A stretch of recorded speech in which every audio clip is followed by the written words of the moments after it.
রাতের ডিনারের একটি চটজলদি সুস্বাদু রেসিপি হচ্ছে মেথি ছোলা। কিভাবে বানাবেন কত সহজে সেটা তো দেখাবই। নমস্কার বন্ধুরা, মাই সিম্পল লাইফস্টাইল ব্লগে স্বাগত জানাই। বিশ্বাস করুন, এর টেস্ট মুখে লেগে থাকার মতো, বারবার বানিয়ে খেতে ইচ্ছা হবে, দারুণ স্বাদ হয়। দেখে নিন আজকের রেসিপিটি তাহলে মনোযোগ সহকারে। প্রথমে একটি প্রেসার কুকারে দিয়ে দেবো হাফ কাপ সর্ষের তেল। তেলটা খুব ভালো মতো গরম করে নেবো। তারপর দিয়ে দেবো ডুমো ডুমো করে কুচিয়ে রাখা ওই 5-6টি আলু, যেটা খোসা সমেত কুচিয়ে রেখেছি।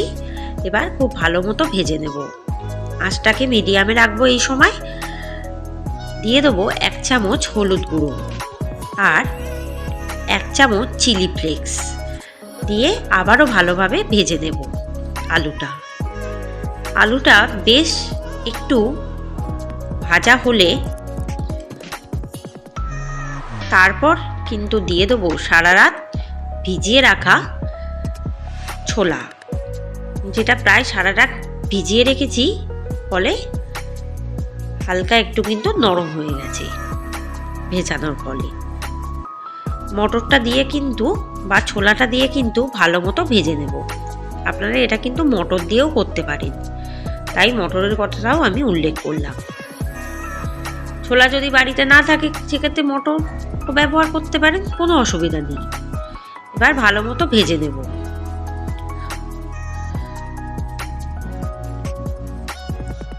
ধাপে ধাপে ভাজতে থাকবো। এরপর দিয়ে দেবো 1 চামচ নুন আর 4 টেবিল চামচ সানরাইজের চানা মশলা দিয়ে আবারও ভালোভাবে এটাকে নাড়তে থাকবো। কোনো রকম এখন জল ব্যবহার করব না, যতক্ষণ না মটরটা বা ছোলাটা বা আলুটা ভাজা হয়। এটা ভাজা হোক, আমি যে মশলাটা দেব সেটা দেখিয়ে দিই। মিক্সারে বাটছি, সেটা হচ্ছে 2টো পেঁয়াজ বেশ বড় সাইজের, 4টে শুকনো লঙ্কা, 2টো বড় সাইজের টমেটো, পরিমাণ মতো আদা আর একটা গোটা রসুনের সমস্ত কোয়াগুলো জল ছাড়াই ঘন ঘনভাবে বেটে দেবো। দেখুন মশলাটা বেশ ঘন ঘনভাবে বাটা হয়ে গেছে। আর এদিকে কিন্তু আমার আলু আর কাবলি ছোলাটাও ভালোভাবে ভাজা হয়ে গেছে। এরপর আমি কিন্তু ওই মশলাটা দিয়ে দেবো যেটা আমি এক্ষুনি বাটলাম। এখানে আছে আদা, রসুন, পেঁয়াজ, টমেটো আর শুকনো লঙ্কা দিয়ে খুব ভালো মতো এটাকে কষিয়ে নেবো। দেখবেন কষানো হয়ে গেছে, বুঝতেই পারবেন যে যখন মশলাগুলো প্রেসারের গায়ে লেগে যাচ্ছে আর একটা গন্ধ ছাড়ছে, তেল বেরোচ্ছে, তাহলেই বুঝবেন কষানো হয়ে গেছে। খুব ভালো মতো কষাতে হবে, যত কষানো হবে তত কিন্তু তার টেস্ট বাড়বে।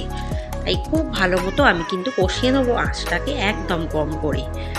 এরপর দিয়ে দেবো পরিমাণ মতো একটু ধনেপাতা দিয়ে আবারও ভালোভাবে কষিয়ে নেব।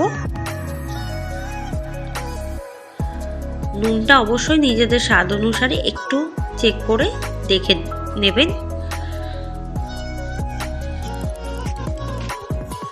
এরপর দিয়ে দেবো 100 গ্রাম টক দই। কষানোর সময় এই টক দইটা দেওয়ার পর আরও ভালোভাবে কষিয়ে নেব। এটাই কিন্তু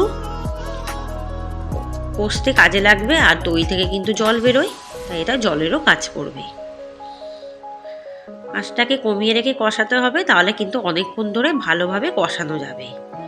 এরপর দেখুন তেল ছেড়ে দিয়েছে। এরপর দিয়ে দেবো 4 টেবিল চামচ রোস্টেড কাসুরি মেথি দিয়ে আবারও ভালোভাবে কষিয়ে নেব 5 থেকে 10 মিনিট।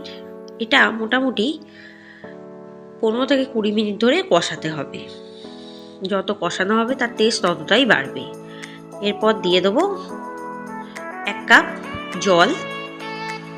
মশলা ধোয়া বাটির 1 কাপ জল দিলাম আর একটু ফ্রেশ জল দিলাম। মোট 1 কাপ আর হাফ কাপ জল দিলাম। দিয়ে এবার মশলাটার সাথে জলটা ভালোভাবে মটরটাও মিশিয়ে দেবো। দিয়ে এবার প্রেসারে ঢাকাটা কিন্তু আটকে দেবো একটু গ্রেভিটা গরম হলে।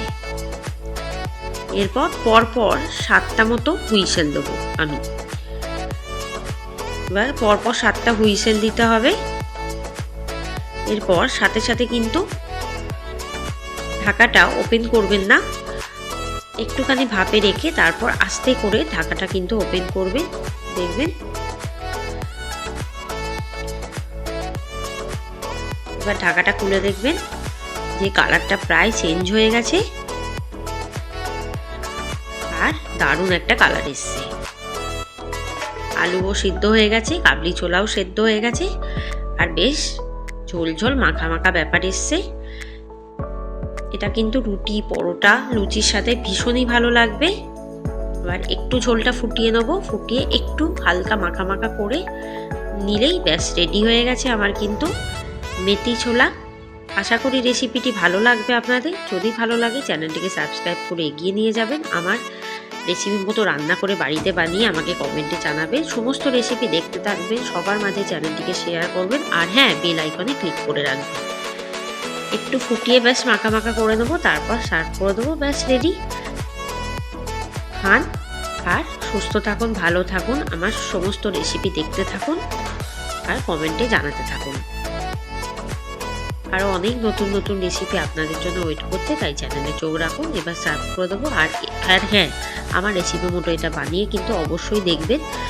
বেশিক্ষণ সময় লাগবে না, ঘড়ি ধরে 30 মিনিটের মতো সময় লাগবে। এটা বাড়িতে বানিয়ে দেখেই বুঝতে পারবেন।